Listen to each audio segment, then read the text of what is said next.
പീരുമേട് നിയോജക മണ്ഡലത്തിൽ മൂന്നാം തവണ ജനവിധി തേടി UDF സ്ഥാനാർത്ഥി അഡ്വക്കേറ്റ് സിറീഖ് തോമസ്. കഴിഞ്ഞ 2 തവണ ചെറിയ വോട്ടുകൾക്കാണ് സിറീഖ് തോമസിനെ പീരുമേട് മണ്ഡലം കൈവിട്ടത്. LDF-നായി K. സലീംകുമാർ നേരത്തെ കളത്തിലിറങ്ങിയതോടെ ഇനി NDA സ്ഥാനാർത്ഥി ആരായിരിക്കുമെന്നതാണ് ആകാംക്ഷ. കഴിഞ്ഞ 2 പ്രാവശ്യം നിസാര വോട്ടിന് നഷ്ടപ്പെട്ട ഈ പീരുമേട് നിയോജക മണ്ഡലത്തിൽ ഒരു UDF MLA ഉണ്ടാവും. ഉറപ്പാണോ?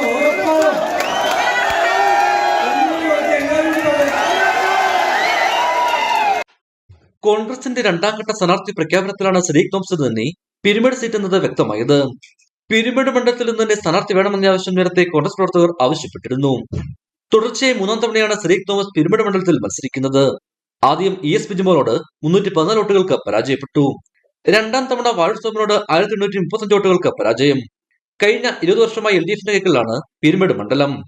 അതുകൊണ്ട് തന്നെ ഇത്തവണത്തെ മത്സരം സിറീഖ് തോമസിനും UDF-നും നിർണായകമാണ്.